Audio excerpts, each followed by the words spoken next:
This comment asks, how are dogs getting sleep deprived? And it was left on a video where I discuss how the species' typical need for sleep is 18 to 20 hours for dogs through adolescence, and then again in their senior years. For adult dogs in the interim, it's 12 to 14 hours. And to quickly answer some common questions that were asked on that video, adolescence typically ends around 2 years of age, but there are many factors that determine the duration of adolescence, including the size of the dog. Larger dogs are going to have a longer adolescence. The sex of the dog. Male dogs tend to mature physically and emotionally, behaviorally faster than female dogs. And when the dog was altered. So dogs who were altered, spayed, or neutered before their adolescence is complete, they tend to have a longer adolescence because they don't have those sex hormones signaling the end of the process. And then the American Veterinary Medical Association says seniorhood starts around 7, but there are also factors that are going to influence that, so including your dog's health, their size, their breed. So there are a lot of individual factors that influence the start and finish of these developmental periods. And then an important caveat, your dog should not start just sleeping an extra 4 to 6 hours a day overnight. There are other factors associated with increased resting or sleep in senior dogs or in any dog. And so if you're noticing a shift, please talk with your veterinarian. Okay, so on to the question, how are dogs getting sleep deprived? So a lot of my clients are not getting enough sleep when we start working together. I do frequently work with adolescent dogs, but not exclusively. And it is absolutely one of the first things that we need to address if a dog is not getting enough sleep for their circumstances. And that can include dogs who are dealing with chronic stress or who have just come from a very stressful situation and are decompressing, to include a shelter setting. Who are dealing with health issues, they may need more sleep. So there are a lot of factors that can impact that need for rest. And those are a few of the reasons there. So potentially health issues, pain, that sort of thing is keeping them up. Potentially it is that they are coming from a stressful situation, a situation where they did not feel secure or perhaps were not safe. This can include our shelter dogs, ones who are in very nice settings, but that experience, even with the best care, can still be incredibly stressful or even traumatic for a dog. And that can certainly lead to sleep disturbances. Some dogs are really sensitive to movement and sound, and if there's a lot of movement and sound in their environment, they want to keep up, they want to be part of it, or they're worried about it, and so they really need to keep an eye on it, and that can disrupt their sleep. Related, some dogs may have a hyper-attachment. They may really need to be near their person, and so as their person moves around the day, so do they, never really getting into a restful sleep. Some dogs have high levels of stress related to genetics or early environmental factors, and so they may be struggling to sleep normally. There are things that we can do to help these dogs, absolutely, and like I said, it's actually one of the first things we need to address because a dog who is not sleeping is not going to be able to emotionally regulate. They're not going to be able to be thoughtful. They're not going to be able to remember or learn well. Ethically, we need to address things like sleep first. That is a medical concern.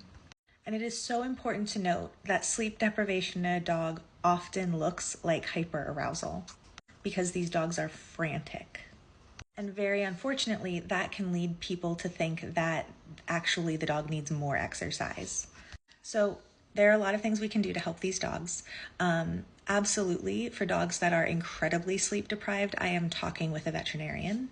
And I'm doing that sooner rather than later, especially if I am not able to manage the environment in such a way or it's not impacted by environmental management in such a way that gets my dog out of sleep deprivation. So for some of these dogs, they just need a quiet place to sleep. So we can make sure they have what we might call a sanctuary spot. And this is a spot that they can relax and be alone. For some dogs, this is a crate, but it doesn't have to be a crate. It can be an X-pen. It can be a quiet space in a room. It can be a quiet space in a room with other people. If that's, it only needs to be what it needs to be for the dog to be able to rest safely and comfortably.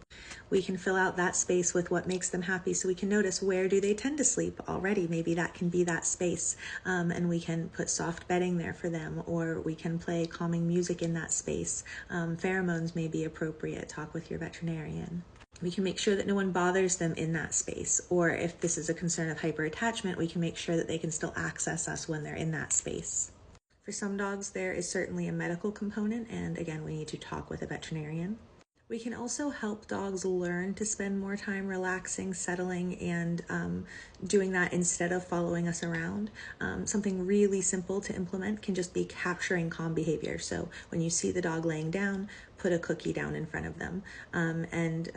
Generally the dog will initially get up and follow, but after several days, the dog tends to just stay laying down after you give them the cookie. The trick is just you give them one cookie and then they're gonna follow you and say, more cookies. And you're like, I know there are more cookies, I have my treat pouch or whatever, but there are no more cookies available right now. You don't have to ignore them or anything frustrating like that.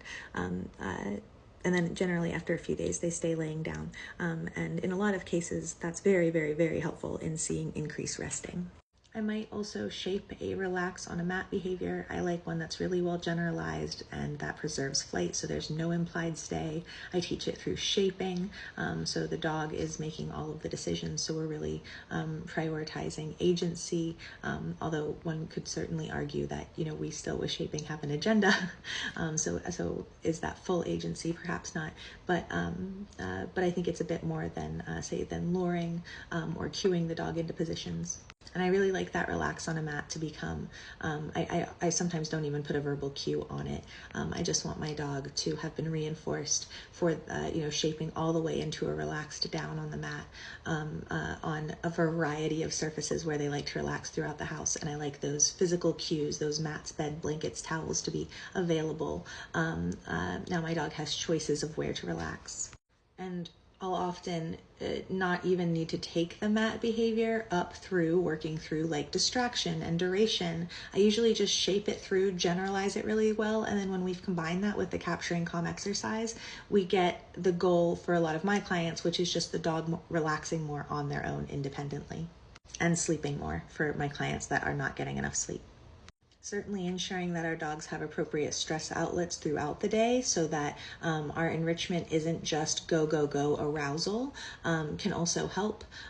Dogs can get easily overtired when we're focused on, full high arousal activities of fetch and tug and flirt pull, which are all wonderful. I like to play them, especially for these kiddos that struggle with regulating or that have chronic levels of high stress hormones or that are getting trouble sleeping. I like to make them on-off switch games. So playing with coming up a little, you throw the ball and then you follow with a scatter feed, or you tug, tug, tug, and then you do a scatter feed, or you toss the fetch ball into the woods. So the dog is then doing some nose work, sniffing out the toy, coming back down, coming up a bit, coming down. We have a video collection of on-off switch games. We don't have playlists, but so you can see some examples there.